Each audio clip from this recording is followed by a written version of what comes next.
Of course, here at Rural Roads, we begin all of our presentations with acknowledgement of the lands that our university is located upon. So Rural Roads University acknowledges that we are located on the traditional lands of the Kusepsum and Lekwungen ancestors and families. There has been a long, long history of teaching, learning, and gathering on these lands.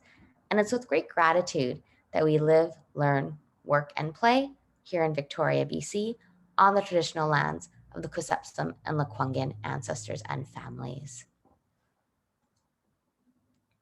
So we're here today to chat about our Master of Arts in Global Leadership on-campus offerings. So there are a load of us online today, eager to connect with you. We'll meet everyone in more detail shortly, but here's a quick snapshot of who you'll be speaking with today. So of course, Dr. Wanda Krause, the program head of our global leadership programs here at Rural Roads. You've met me briefly. My name is Selena. I'm an education advisor. We'll hear from Nicole, coordinator, international liaison, Danielle, student engagement associate, and Michael, who is a MAGL graduate. MAGL standing for our Master of Arts in Global Leadership. So we're so excited to cap off our session with hearing from Michael and learning more about his experience in the program. So we've told you a tiny bit about who we are, and we'd love to learn a lot more about all of you. So if you feel comfortable, let's take that chat box for a swing. Let us know, where are you joining us from this morning? This morning, I am located in Victoria, so it is morning for me, but it may not be morning for all of you. So let us know, where are you joining from? What sector are you currently in? And if you feel comfortable, let us know why you clicked into this webinar today. That'll help us get an idea of who's in the room and the types of information we can share that'll be most helpful to all of you. So while folks navigate to this chat box and start popping in some introductions, I'll move through how we're going to spend our time together today. Next, we're going to hear from Nicole, and we're going to go through the power of our place here in Victoria, BC, and Rural Roads University. We'll talk with Danielle about the student engagement and student supports available here on our campus for those learners who move through our programs in both the blended format or fully on campus. We'll talk to Wanda about the program itself and get a quick overview of what it's all about. And then, of course, chat with Michael about his experience in the MAGL program and what he's doing now. We'll cap off with a very quick walkthrough of our application and requirements for this program, and finally end with a question and conversation period. So with that, please pop questions in the chat box as we go, but we do have time dedicated at the end of the session to discuss anything that comes up. So with that, I'm going to take a peek in the chat box and see who we have joining us today. We have quite a global audience with us today, which is so exciting. We have folks from Bangladesh, India, Mexico, Canada as well. Wow. So please, I really recommend take a peek at this chat box, get a feeling for who's in the room with us today, and we'll be doing the same. So continue to pop those in the chat box. It's so exciting to know who we're chatting with today. So with that, I will pass the microphone over to Nicole. Thanks so much, Selena. It's great to be here with you today. I'm Nicole, and I work as an International Liaison Coordinator in the Office of International Collaboration and Development. And I am happy to share information about the region and our campus with you today. So for those of you who are considering joining us on this new and exciting on-campus option of the program, you will find that this region, which is on the traditional territories of the Lekwungen, Kusapsum, WSÁNEĆ, Suk, as a region as a whole, there's a lot of diversity in this region, and it's a beautiful and bountiful place. Victoria is a medium-sized city, and we're on the southern tip of Vancouver Island. As you can see from this visual, it looks like we're a long way, but we're actually a very short way away from Vancouver and even Seattle. So there are seaplanes, there are ferries that take you back and forth to the mainland, but the island in itself is a very thriving place. We are the capital city of British Columbia. So while as a medium-sized city, our population is not huge, we're a very vital city with many opportunities across many sectors and fields that relate to this Master of Arts in Global Leadership program. For those looking to settle here and apply an MA Global Leadership studies to a career in Victoria, you'll find that in addition to governmental opportunities, there are many organizations and agencies, as well as a lot of other thriving tech sectors, from tourism, technology, natural resources, sustainability, academic spheres, and a lot of them intersect. So Railroads University is located in Colwood, and we're on Vancouver Island's west shore. So it's about, and that shore would be the shore of the Pacific Ocean. So very beautifully situated right on the shores of the Pacific Ocean. And we're just about 20 minutes by car or about 30 minutes or so by bus outside of downtown Victoria. Our local community, so the communities of Colwood and Langford are growing by the day. So for those of you considering coming and settling here, there are abundant housing opportunities. And Langford just last week was just noted as the most resilient community in BC for having come through the pandemic very resiliently in terms of many different factors. Victoria has a lot of accolades. You'll see a couple of here, that one of the top 20 best small cities in the world and one of the top 10 friendliest cities of the world. And for those of us who have come from other places across Canada and around the world, I'm sure we can all attest to that. And the campus in itself is, a very friendly place. Railroads is very welcoming. I know that Selena is going to touch on our differences, how we are different, how we are collaborative.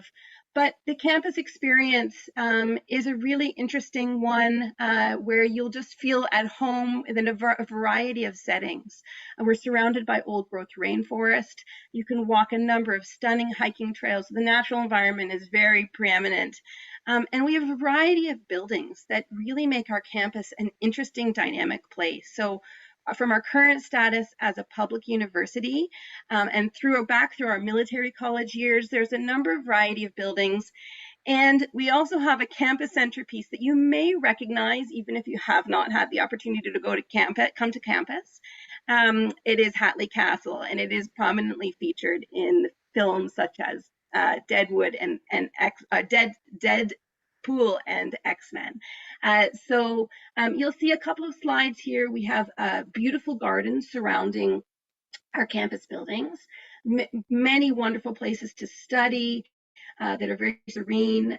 And you'll see here in our leading in real time picture here, our provincial health officer, Dr. Bonnie Henry. She was recently granted an honorary doctorate from Railroads for her handling and just for her career being a very grounding, wonderful person who has gotten us through this last year in a very calm and friendly, very Victoria kind of way. So we honored her recently, and it was a very fitting accolade with who we are as a campus, who we are as a university, and who we are as a region. So that's all for me. I know there are many people who are going to speak, and I think Danielle is next. We're going to share about student services, and that will be a wonderful way to share a little bit more about how wonderful, engaging, and welcoming our campus is. Great. Thanks, Nicole. Good morning, everyone. I'd also like to acknowledge that I am on the traditional lands of the Quosepsum and Lekwungen ancestors and families living close to the university.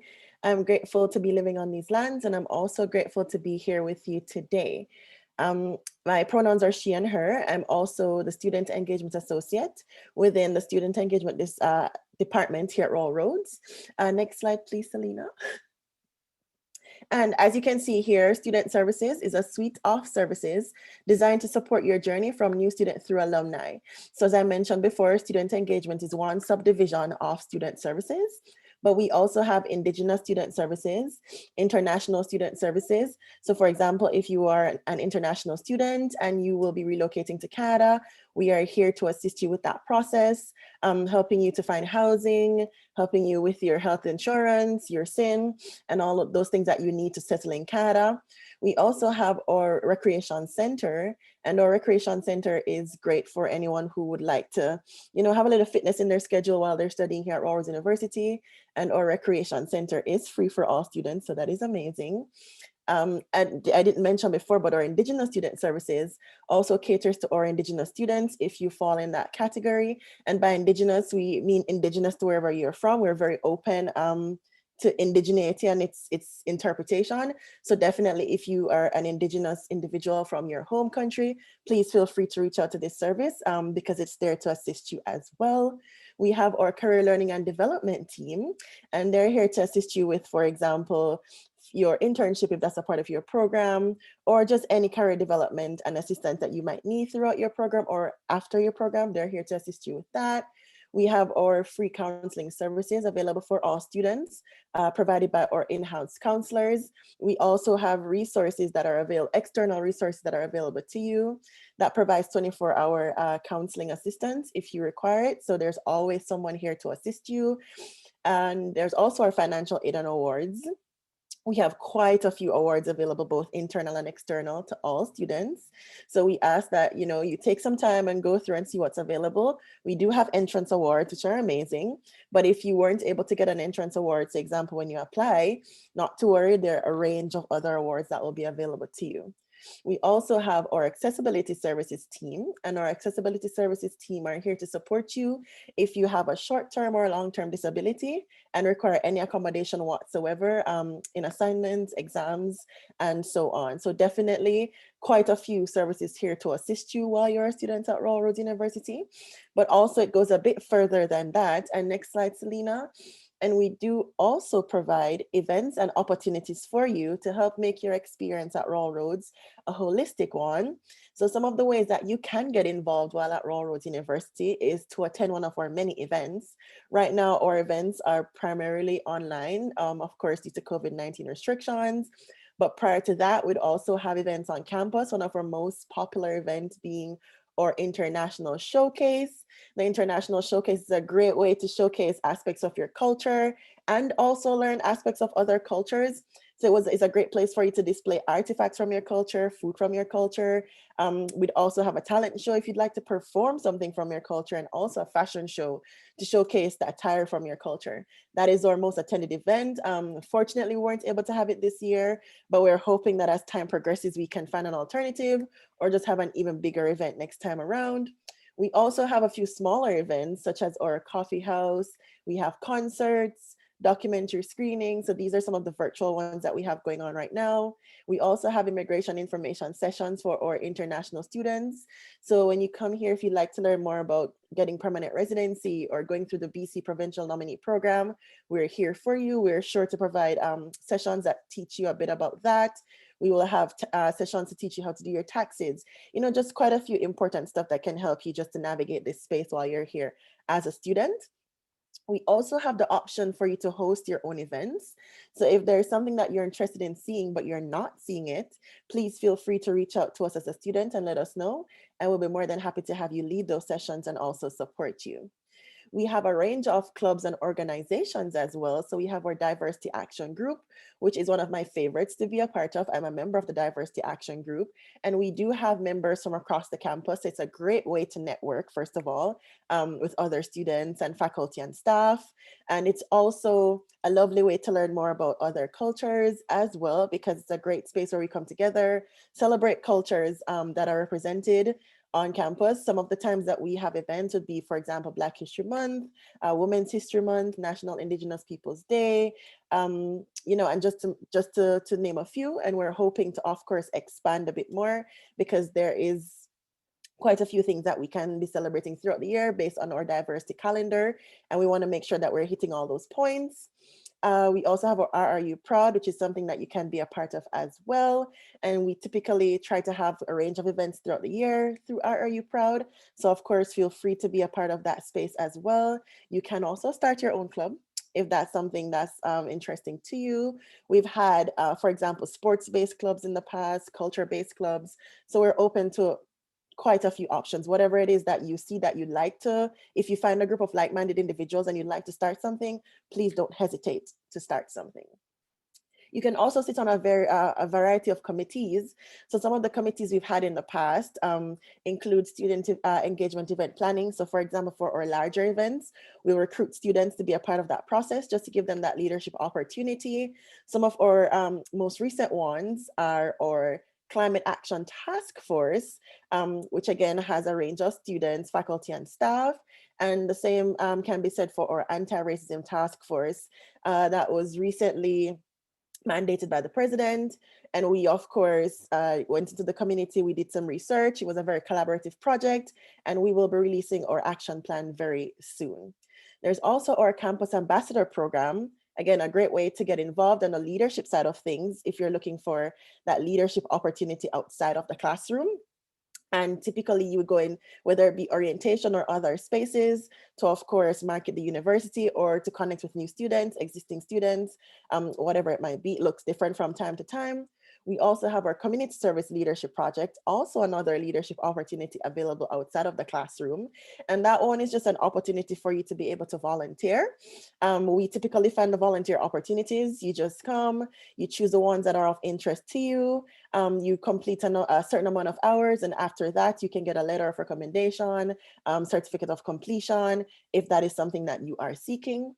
And lastly, we do have workshops and training opportunities throughout the year, and a couple of them are our Positive Space Network. So you get a chance to go through a workshop, and then you get a card stating that you're a part of the Positive Space Network, and anyone who identifies as a part of the LGBTQ+ community can come to you for support at any point in time if they need support. And there's also our sexual violence prevention and education training, which, as the name suggests, teaches you a bit more about sexual violence prevention on campus and in a broader sense. And of course, if you complete this training, it gives you an opportunity to then be able to step into some of these spaces, whether it be classrooms or orientation, and share that information with other folks as well and your peers. So those are just some of the ways you can get involved. It's not an exhaustive list. There are so many other ways, but I do have a limited amount of time here today. So if you'd like to find out more, you can do so by, next slide, please, Selena, thank you, by going to our social media. So we are on Facebook as RRU Student Services. We're also on Twitter. Our Twitter handle is at RRU Life. And on Instagram, we are Raw Roads Student Services. But if you're not on social media, not to fair, you can also find us on our corporate website. So if you go to the website and you select that current students tab, you will see Student Life, select Student Life, and it will tell you a bit about the current events and opportunities that we have available at any given time. So thank you for taking the time to listen to my spiel. I hope I'll get a chance to see most, if not all of you, in the near future as a part of our RRU family. So take care, everyone. Thank you so much, Danielle and Nicole, for giving us this flash of what is Victoria, what is RRU. That was so exciting to learn about. So if there are any questions that came up for those who are on the call today about our campus, about our city, about student services, this is a great time to start popping them in the chat box. The next part of our presentation today is where we hand the microphone over to Wanda to tell us about our global leadership programs here at RRU. Thank you, Selena. Next slide, please. So I'm Wanda Krause. I have been at Railroads for the past 4 years. And previous to that, I have taught and led programs mostly in the Middle East and in the North. So in the Yukon, my specialization is civil society, political science. That's my background. So I look at political change, socio-political change, and economic change, and mostly in the developing world. So again, mostly in the Middle East, where I've spent most of my time. So that would be Egypt, Qatar, the UAE, and then other countries in the region as well. Thank you, Selena. Next slide, please. So the Global Leadership Program is for those who are managers, executives, educators, various types of leaders. So whatever role you play in an organization or whatever that is, even if it's a network. A lot of my experience is working with networks of organizations or networks of people contributing to change. That probably entails leadership. So examples would be those of you who are working in international non-governmental organizations, Indigenous organizations or governments, human rights organizations, and businesses as well, social enterprise businesses especially, and globally oriented social purpose organizations. Recently, as Doniel had mentioned, we have a task force that's focusing on climate action. So students are very interested in climate action and planetary health oriented work. Essentially, this program's for anyone who is trying to make a difference. Thanks, Selena. And we have 4 different streams that you can choose from, and either on campus or in a blended format, which is mostly online. The first, for those of you who just want to try out the program before moving on, and I say try out, is almost all, you can hear a cat, almost all people who join the certificate program move on to the master's program. And so that's 5 months. As well, that's for people who already have a master's program and would like a certificate focused specifically in global leadership. Our graduate diploma is 10 months, and that's 18 credits. And our Master's of Arts has either the accelerated program, which is 13 months, or the 2-year program. So if it's a 13-month that you're interested in, it's very intensive. You're expected not to be working or be focused on any other major activity. With the 24-month, you can be working. We do expect students would typically be working in the 24-month option. And again, you have the on-campus or the blended programs to choose from. Thanks, Selena.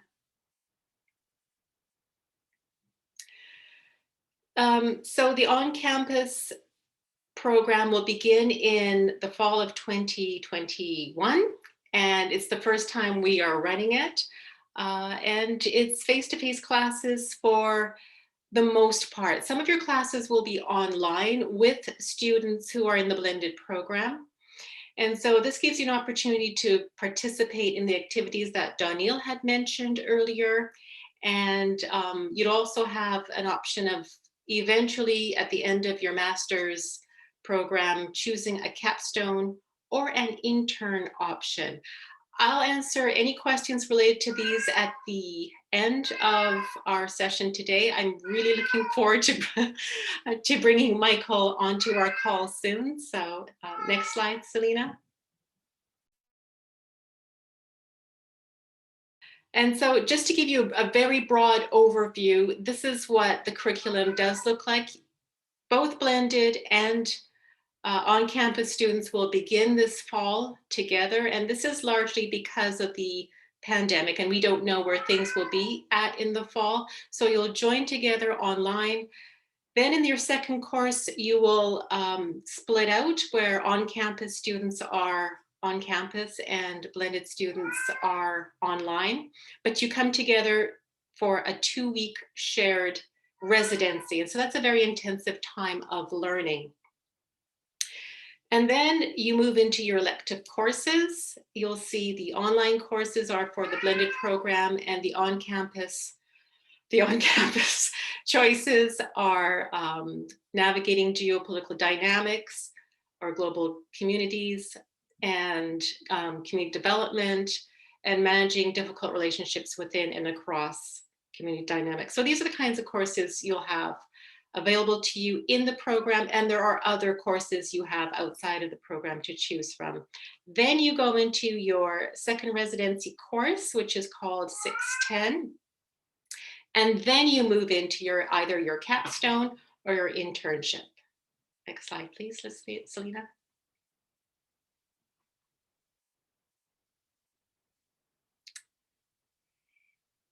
Thanks for that, that message. All right, and next slide, we'll skip this one. All right, and I'm welcoming Michael. Thanks for your patience, Michael. And you're on mute, so you might want to unmute because I'm going to be asking you a number of questions. So Michael Redmond is a graduate of the Global Leadership Program. He's a free-range farmer, free-range father of 6, and a graduate. So very, very busy person. This is just a really short form of everything he's doing in life. He'll talk a little bit more about what he's accomplished during the program, before obviously the program, and as a result of the program. And I'm really excited to hear a little bit more. So Michael, this is a picture of you in Ghana. Do you want to tell us a little bit about your experience during your capstone journey? This was part of your capstone. Yeah, this is a picture of a village that I actually wrote my capstone on. It's called a village in northern Ghana, outside of Tamale, called Ballet. And this picture is interesting. I'm a big soccer fan, and you can't really see it in this picture, but to the left of me is a young child has a Celtic jersey on, and that's the team I cheer for. So it was a good day, and we were actually vaccinating some animals that day and doing some health around animal husbandry.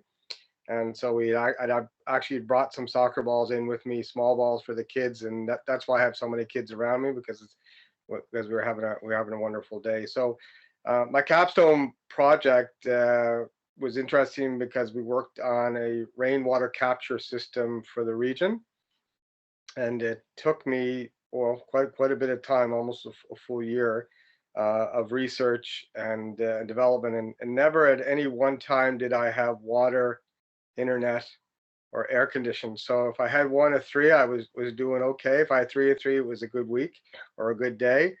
And that's a picture of the finished product, which is all products that are from the region.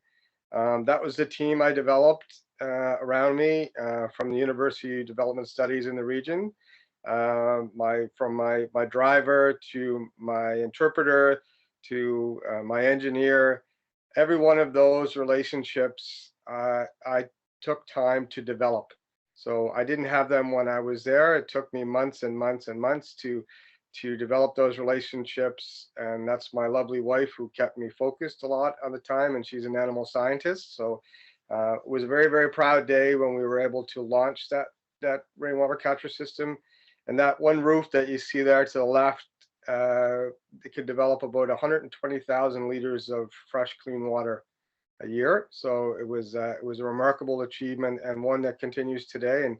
And we're actually producing another one in the village that I wrote my capstone on. So we're working with the same team. In fact, we had a Zoom call earlier this morning on the location and the work we want to do. And without going too far into it, everything about creating a rainwater capture system was about creating relationships and understanding culturally the significant role of elders in community and the importance of those relationships. So I was very, very fortunate to meet some wonderful people that I continue to work with now, and that kind of encapsulates a snapshot of what we were doing. But when we did our rainwater capture, it was about on all health of humans, health of animals, and also health of plants, and how we could make a sustainable impact globally on a small community like TAAMPI KUKUO.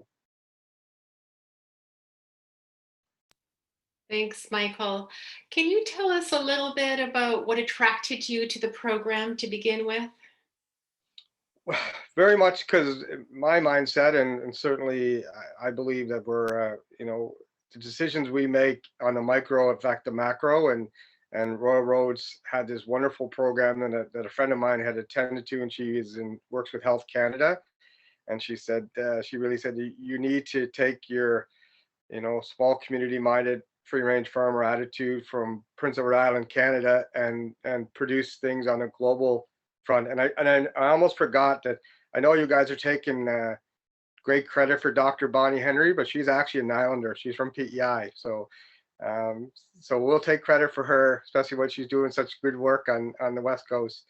So yes, and the dynamics of understanding culture, of systems thinking, of the ability to adapt, to understanding my own white privilege. There was a lot of things that really drew me towards the program, and really wanted to expand my knowledge base and work with a cohort that was really diverse and had a lot of different opinions. It just would broaden my scope of practice and my views of the world. And I know all the impacts you're having right now with the work you're doing, Michael. Do you want to talk a little bit about what those are and what the competencies you gained from the program were that helped you to do what you're doing now? Yeah, well, one of when I touched on it earlier about relationships, and everything's a relationship, and how you develop that relationship and understand, and your ability to make human connection was so vitally important. And I can remember going to that particular village when we were building our rainwater capture system, and the first 3 times that I went to that village, they wanted me to build a school. And it wasn't the school I was there to build, it was a rainwater capture system. So there was a lot of things lost in translation, and as important as the school was, water was really critically important. And I had worked a lot in different with different religions. So I think it's about 60% Muslim and 40% Christian. So there's some really challenges in those underlying communities, and one you have to be aware of and adapt to, and be respectful and understand those cultures and significance. And at the end of the day, I was the foreigner in their land, and I had to appreciate what I was unpacking. The 2 things that I really brought home to me was creating sustainability through my work at Railroads, and my reflection. Every day I would spend time writing at night, reflecting on the day that was, things that I could improve on, things that went really, really well, and I thought that was hugely beneficial, and I still do that today. So today I work with at home in Prince Edward Island.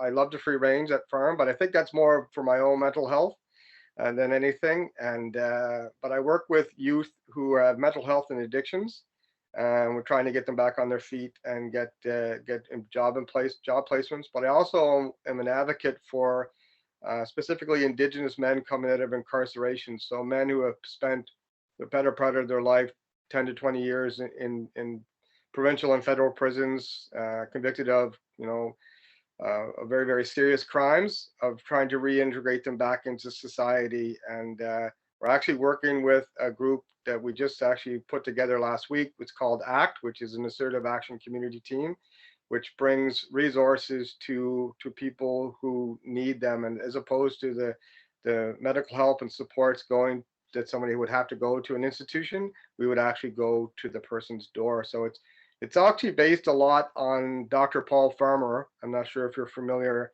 who did work in Haiti and Rwanda, and he talked about community health, and we've kind of took that nebulous, if you would, and are working with Indigenous men, specifically because they're so overrepresented in the correction system. I think it's about 25% on PEI, but it's about 35% in corrections across Canada. So the number is very, very high. And first of all, we want to find out why, and then we want to put systems in place like restorative justice and return to community plans that help. So it has its ups and downs. I won't lie. It's very, very difficult. And today I'm actually suffering going up to Lennox Island, which is one of our 2 reserves in PEI, to meet with some elders and some moms of children who have gone astray. And because you have to get that local knowledge of what's happened, what's occurred, and understand that trauma-informed care. Wow, Michael. So I stay in touch with Michael, as I try to with many of our graduates, to learn what impacts they're having in the world. And I'm just really impressed with the work you're doing, Michael. So thank you for what you're doing. Is there any advice or any thoughts or words you'd say to those who are thinking about the program and are kind of on the fence? Oh, you know what? Just do it. It's the most important decision you're going to make in your life and it will change your whole perspective on the world. And because although the world is such a massive place, it really isn't. And we're all interconnected, and decisions that we make in Canada affect people all over the world, whether it's in Europe or it's in Africa or Asia, wherever. I think you brought in your knowledge base. Royal Roads will do that for you. There's so many competencies there. And it's such a unique experience, that one that I will never regret. And I think the tools that I have in my briefcase that I can take with me are something I can never get anywhere else. Thank you. Thank you for that. I'm going to keep you on the call though, Michael. We're going to have about 10 minutes at the end for questions and answers. Sure. And so we'll just move through the slides in the meantime to give just a little bit more information about the program. Okay. All right. I think it's over to you, Selena. Back over to me indeed. Wow. Thank you, Wanda. Thank you, Michael. We learned about the MAGLE program from a structural overview all the way to what it's like to be learning in it, to be living through it. That was so inspiring and motivating. I'm really lost for words. Thank you for being here, Michael, and sharing what you're doing right now and how the MAGLE program was able to support you throughout this journey. For those who are online, again, remember that our chat box is there. As Wanda mentioned, we're right around the corner from being able to chat a little more deeply with Michael and any of those who are on the call today. So any questions that came up for you about the MAGLE program, about the MAGLE experience, pop them in the chat box and we'll get to those shortly. So now we're going to take a quick spin through how to apply. So we start by always sharing the admission criteria for our programs. So here at Railroads, we have 2 admission pathways: standard admissions and flexible admissions. So on this slide here, you see our standard admissions, which is a 4-year or comparable undergraduate degree from a recognized post-secondary institution with a minimum GPA of a B, as well as a minimum of 3 years of general leadership experience, as well as the ability to demonstrate significant cross-cultural experience gained through travel or work. And then in kind of the smaller text here, I'll read that out for you. It says applicants who meet the degree requirement, but who have been away from academic writing for more than 10 years will normally be required to take academic writing and critical thinking offered through continuing studies here at Railroads University. And you must obtain a B+ prior to starting your program. I'll note that academic writing and critical thinking is a well-loved course here at Railroads. We now have intakes of that program, I want to say every month, if not a few times a month. So if you have any questions about academic writing and critical thinking, pop them in the chat box and we can help you explore that. So looking at flexible admissions, we're really excited to have something called flexible admissions here at Railroads. This is for folks who may not meet the standard requirements or have the traditional academic background, but have significant years of work experience in the field. It's so important for us that in our classrooms, we have a wonderful mix of folks who have all sorts of life experiences. We're very privileged to have faculty members leading our classrooms who are what we call scholar practitioners. So folks who are not only academic experts in their world, but who are out in the world putting into place what they bring in our classrooms. And we want to reflect that in the classrooms, in the people you're learning with. So we have an array of folks who have the academic background, the professional experience coming together, learning together all the way through. So for flexible admissions, this is for folks who have at least 10 years of professional experience with 3 years of leadership experience. And again, able to demonstrate significant cross-cultural experience gained through travel or work. I'll note that flexible admissions is actually something that's assessed on a case-by-case basis. So if you have any questions about what flexible admissions can mean for you based on your own personal backgrounds, whether that be academic, professional, or personal, please connect with our offices. We are having these sort of conversations all the time, helping folks understand what program is best for you at our campus and really encouraging you to know that you are meant to be here. You are meant to be a part of our classrooms. So we have another note here and some smaller text talking again about academic writing and critical thinking. So I'll read that out for you.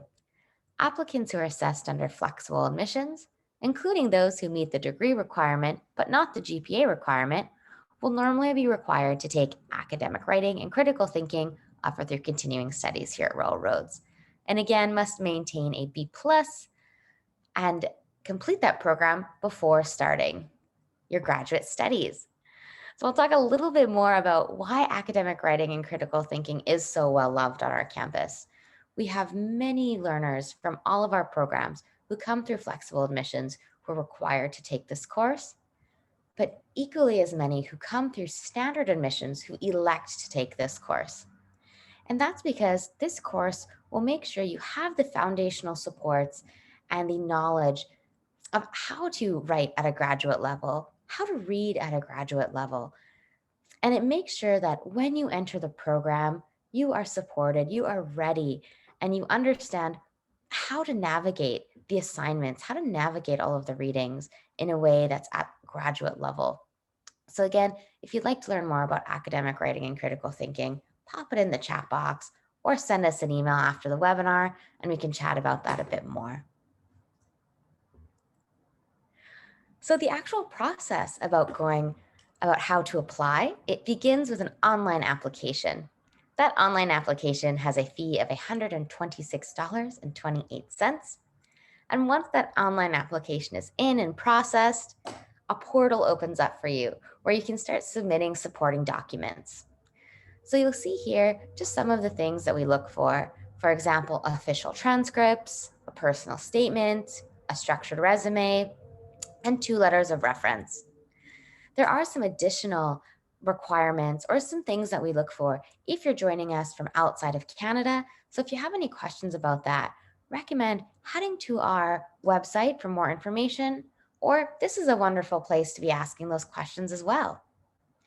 I'll note that our website is a fantastic resource for as you move through completing these supporting documents and sending them our way. We have some tips and tricks and guidelines to help navigate what should be going into these documents. For example, for your personal statement, we have some questions to help you understand what should you be including as part of your personal statement. For your structured resume, we have some guidelines about what categories to make sure you include so all of your experiences shine bright. And then of course, some more practical information like how you can send your official transcripts and your 2 letters of reference to our offices. So upcoming intakes. As Wanda mentioned, our on-campus program is just around the corner from its start date. So this program will start September 20th, 2021, putting its application deadline at June 20th, 2021. If you're looking at our blended programs or our graduate diploma or graduate certificate, they also begin September 20th, 2021, putting their application deadline at June 20th, 2021. So for anyone interested in any of these suite of programs that are part of our global leadership offerings, June 20th, 2021 should be an important day for you. That's the day that your online application should be in, and you should have moved through submitting most of your supporting documents. But again, if you have any questions about that process, connect with us. We noticed that there are a lot of questions about financial aid by our registrants for this webinar, so we wanted to pop up this slide quickly to make sure you had the website as well as the direct phone line for our Financial Aids and Awards Office. Our Financial Aid and Awards Office is staffed with specialists who have their fingertips on what could be available to support your journey financially, internally, but externally to Royal Roads as well. So if you have any questions about things like loans, awards, scholarships, or other types of funding, our Financial Aid Office would be happy to continue the conversation. And we'll make sure to include this information in the follow-up email that comes to you after today's webinar. our enrollment services teams. So I should share that every time I've said, connect with us, we're happy to chat. Who you'll really be connecting with are these amazing folks on our campus who are well-versed in helping navigate you through understanding this program a bit better or any others on our campus as well. So we have Rhonda joining us today from our domestic enrollment advisors team. So to find Wanda, you can connect with her and her team at learn.more@royalroads.ca. And if you're joining us internationally, we have Kelsey on the line, and you can join Kelsey and her team for a conversation at learn.more.international@royalroads.ca. And that has brought us to the end of our formal presentation today. But what that means is we're now opening up our question and conversations. I can see the chat box has a few things happening. So what I'm going to do is stop sharing the slides and open up the chat box. Okay, so our chat box is here. Perfect. Thank you, Selena. We can all answer, we'll all answer your questions together. I'll just bring your attention to the slide on start dates for the program. So because of COVID and the changes we've had to make as a result, just to prepare, just in case of anything, as I mentioned earlier, we are beginning the first course with the on-campus students together with the online students or the blended students online. And so we've actually pushed that date now to October 11th. It's not official yet, and so we didn't update the slides yet, but just for you to know, it'll be probably most likely October 11th as a start date for both programs. And so that would also apply to the certificate program and our programs given the on-campus and online and diploma. So just wanted to give a heads up on that in case you're planning for September. You should be planning for October. And for those who need a visa and need to get things in place, that should be a relief actually. Thanks so much for adding that, Wanda. While we're talking about the program itself, we have a great question here. So we have someone asking, could you please elaborate on the internship placement opportunities and its timeline to acquire the critical Canadian experience? All right, yes, so I skipped over that slide really quickly so that we could get to the heart of everything, but this is really important, so thanks for that question. So as I mentioned, you can choose either the capstone option, which is a 6 month process. That's what Michael did. Or you can choose the internship option, which is where you do a pre-course where you're preparing for your internship in a company or an organization, whatever that is. And by doing that, you'll be learning a little bit more about writing your resume, putting yourself out there for the different positions you'll be applying for that internship experience. And then we will help you through this preparatory stage find a placement. And so that would be aligned in some way to where you want to go with your career goals. And so Michael, we can see you moving back and forth. I don't know if you intend to. I'm gonna lose my computer here, so awesome. And so with that internship process, the actual placement will be about 3 months. And you'll be gaining the skills that you need throughout that process to perhaps continue with that organization or find other employment within Canada. So that experience gives you leadership experience in the role that you choose. It enables you to connect to others within the community to really understand your context better. And then you're able to you can apply to stay in Canada. I think Kelsey can answer questions a little bit more than I can in regard to that process for the duration of, I believe, is it 2 years, Kelsey? And then you can apply for a 3rd year after, as that would be your post-grad work permit phase. And so what would enable you to do that is going through the program, and within the internship, getting the experience that you would use to put yourself forward for the position you'd be applying for. Anything to add, Kelsey, or anyone on that question? I see Kelsey's popped in the chat box a comment building on yours, Wanda, about the start date for the program.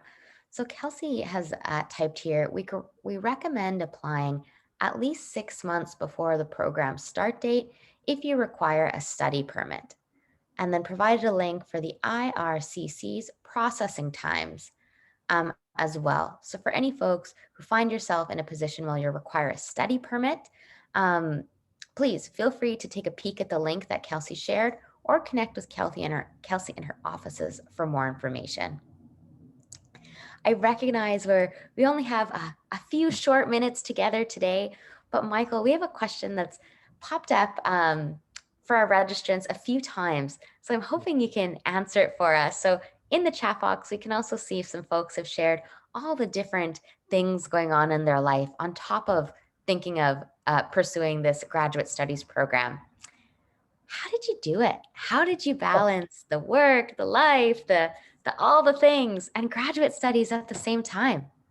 Yeah, do you know what? I think we can always find a reason not to do something, but then we can always convince ourselves not to do something. But you know what? I had a very, very supportive family, and my children wanted me to go, and then when I had a chance to study in Africa and a really different experience and immerse myself in somewhere I've never been, it was just wonderful. And the on-campus work through Royal Roads was really beneficial, because I was able to fully immerse myself into the educational environment, which, you know, in my past, I had my pro license for a soccer coach, so it had been some time since I was in the educational field, so it was all new to me, right, to do that. But I had such a wonderful cohort and such flexible professors and supports on campus that it just made the transitions so smooth. And I found those 3 weeks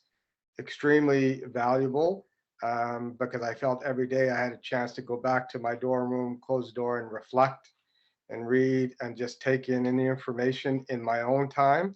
And not that I don't love my kids, I do, and my animals, but I needed to have that me time to be able to, you know, to take all that knowledge in, which was so plentiful, but also so powerful as well. And I think, you know, we'll come back to, there's many reasons to find a way to not do something, but that's why I was just so curt when I said, just do it, just go and do it, because we live in a global world. Doesn't matter if we live in India, in Africa, or Ireland, or Prince around Canada, we're all interconnected, and every decision we make is so massively important to the world we live in. And I really, really encourage people, and they can always message me and through Don't Wanda if they ever want to have a personal conversation. And in terms of being able to develop as a person, I'm a better father today than I was before the course. I'm a better citizen than I was. I'm much more patient than I have ever been, and I have a vast knowledge of the world that we live in. So thank you. Oh, awesome. Thanks for that answer, Michael. I think that's a really precious answer, because it is challenging. Hands down, it does take quite a bit of focus. So thanks for giving us an idea of how that can be achieved. Did you want to mention your email then? So if anyone has any further questions later, they can Sure. connect. Do you want me? I could put it up there too in the chat. Fantastic. If somebody wants to contact me, I'd certainly be happy to help support them in any way I can. My only regret is not being able to get back for graduation, and because my wife and me were planning to go ourselves. So she's from Calgary, so it was a chance miss. But we said there might be other ways that we reconnect to Royal Roads in the future. So I hope so. Yes. Oh, Are there any?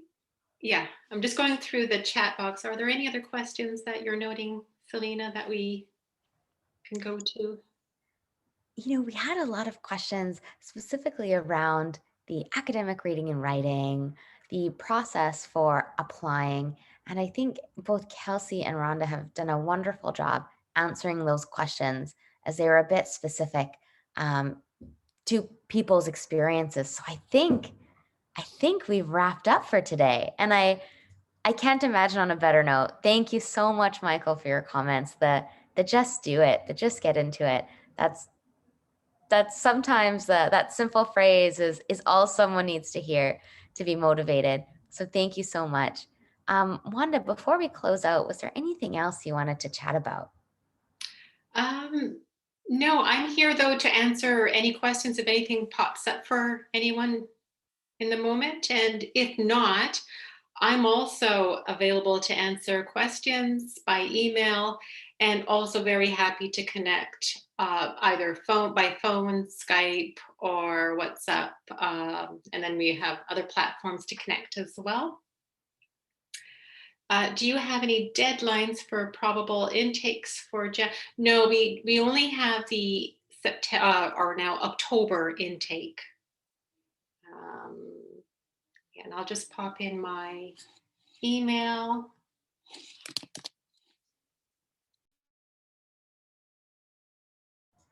Amazing. Well, thank you, Wanda. And the great questions about looking forward into 2022 as well. You can always connect with Wanda, our enrollment offices, or check back to our website for that sort of information as well.